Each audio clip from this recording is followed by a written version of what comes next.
E aí, pessoal, beleza? Tudo bem com vocês? Bora lá fazer mais um exercício de matemática? Dessa vez a gente vai falar de círculos e circunferências. Eu preparei aqui um exercício no capricho para a gente resolver juntos. Vamos lá então. Diz o exercício o seguinte: em um teste de sensibilidade a antibióticos, método de disco de fusão, um disco de antibiótico é colocado no centro de uma placa de Petri. Após 24 horas, forma-se ao redor do disco uma zona de inibição, que é aproximadamente circular e sem crescimento bacteriano. Um laboratório registra os seguintes dados. Aí temos aqui os dados. Raio do disco de antibiótico, 6 milímetros.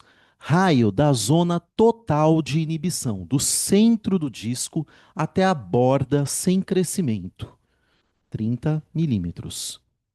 Considerando que a difusão do antibiótico no meio é isotrópica, gera uma zona circular, e que a concentração efetiva para inibir as bactérias se mantém acima de um limiar semin dentro dessa zona, cálculo de áreas. Aqui é o que ele quer da gente. Calcule a área total da zona de inibição, incluindo o disco. Calcule a área apenas do anel de inibição, a região entre a borda do disco e a borda externa da zona. Encontre a razão entre a área do anel de inibição e a área do disco. 2. Circunferências e difusão. Determine o comprimento da circunferência da borda externa da zona de inibição. Sabendo que a concentração cai com a distância que o laboratório quer aumentar o raio da zona de exibição em 20% sem alterar o disco, qual será o novo comprimento da circunferência externa? E por fim, 3. Ajuste por diluição. Em uma segunda placa, o meio foi preparado com maior umidade, o que aumenta a difusão e eleva o raio da zona de inibição para 36 milímetros. Mantendo o raio do disco constante, calcule o quanto a área do anel de inibição aumentou em milímetros quadrados e em porcentagem em relação à primeira placa. Ufa! Bom, eu pedi aqui para a inteligência artificial mandar para a gente uma foto para facilitar um pouco, né? Porque senão fica muito teórico, né? E a foto é bem legal, né? Aqui você tem o disco no centro, né? Você tem essa área, né? Que é a área em que as bactérias não estão proliferando. Você tem a área aqui em que as bactérias se encontram, né? Com esse tom meio esverdeado aqui. E você tem aqui, né? A borda, digamos assim, dessa placa. Muito bem, vamos então parte a parte. Cálculo de áreas. Calcule a área total da zona de inibição. Qual é a zona de inibição? Ele fala aqui, ó, raio da zona de inibição do centro do disco, lembra aquele disco, aquele discozinho menor ali, até a borda sem crescimento, 30 milímetros, né? Então, como é que a gente faz a área mesmo de um círculo, pessoal? A gente tem aqui a área, vou colocar aqui, da zona de inibição, é igual a, lembra? πr ao quadrado. Bom, o exercício não deu o π, então a gente vai mantê-lo assim, tá? Não tem problema. Você poderia pegar, de repente, e colocar aqui o valor aproximado. Mais para frente, como ele pediu ali no item 3 em milímetros quadrados, a gente vai precisar supor aí o π, cujo valor aproximado de 3,14. Mas continuando aqui, o raio nós sabemos que é 30, né? Então, 30 ao quadrado dá 900 π, o quê? Milímetros ao quadrado. Muito bem, né? Temos aqui o A. O B, calcule a área apenas do anel de inibição. O que é isso? A região entre a borda do disco e a borda externa da zona. Então aí, pessoal, a gente precisa ter aqui essa areazinha aqui do disco de antibiótico, porque é entre uma e a outra, né? Bom, se aqui eu fiz 30 ao quadrado do 900, essa daqui claramente vai ser 36, 6 ao quadrado, 36. De maneira que essa área aqui do anel de inibição, vou colocar aqui AI, seria o quê? 900 pi, né? Menos o quê? 36, né? Que vai me dar 864. Muito bem. O quê? Pi milímetros ao quadrado. Muito bem. Terceiro item, encontre a razão entre a área do anel de inibição e a área do disco. A razão, pessoal, vou colocar aqui um R, só para facilitar, a razão é a divisão, né?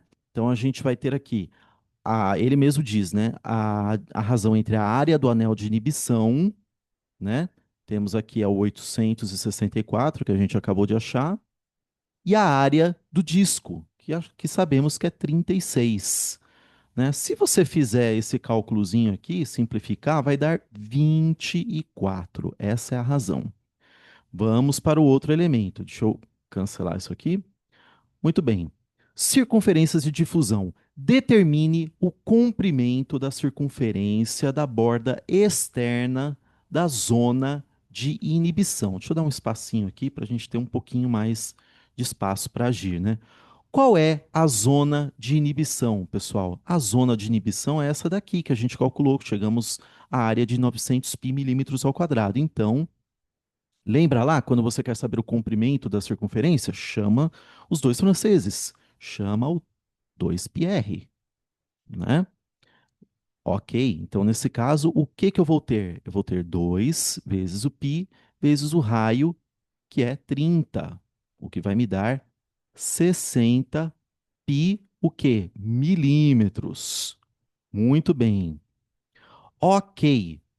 Agora, sabendo que a concentração cai com a distância, que o laboratório quer aumentar o raio da zona de inibição em 20% sem alterar o disco, aquele disquinho menor ali, qual será o novo comprimento da circunferência externa? Vamos calcular aqui o que é esse 20% em comprimento real, e aí a gente soma com o anterior e vamos chegar no comprimento final, né, dessa nova circunferência, ok?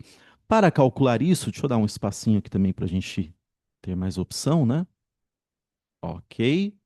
Word é meio exagerado, né? Vamos lá então. A gente vai pegar aqui, colocar um raiozinho com uma vírgula aqui em cima. Como que fazemos? 1,2 vezes o raio, né? Que sabemos que é 30. Isso daí vai dar 36. Vamos fazer a continha aqui para a gente ter certeza? 30. Poderia fazer ali, tá, pessoal? Mas só para ganhar tempo para o vídeo não ficar muito longo. É isso aí mesmo. Tá bom? 36 milímetros. Ok. Aí ele quer saber. Bom, ele quer saber qual será o novo comprimento, né? Se eu tenho ali 60 antes, eu vou fazer então 2π vezes o novo raio, 36, que vai me dar 72π milímetros. Ok? Por fim, ajuste por diluição. Em uma segunda placa, o meio foi preparado com maior umidade, o que aumenta a difusão e eleva o raio da zona de inibição para 36. Ok? Mantendo o raio do disco constante, ou seja, não vamos alterar aquele disquinho menor, o raio dele, calcule o quanto a área do anel de inibição aumentou, né? Ele quer em milímetros quadrados e em porcentagem em relação à primeira placa, né? Então, o que que acontece? Ó, o raio da zona de inibição. Qual que era a zona de inibição, né? A zona de inibição, ela tinha antes esse 30 aqui, então era 900, lembra? Era 900. Então, quanto que vai ficar agora, né? Vai ficar, deixa eu colocar aqui, a área da zona de inibição agora é π vezes 36 ao quadrado, né? Que vai me dar aí, no caso, vamos fazer aqui para eu não perder muito tempo também, calculando isso daí, 36 ao quadrado, 1296, né? 1.296, tá? Só que aí, pessoal, a gente tem que lembrar que aqui no caso, ó, a área apenas do anel de inibição.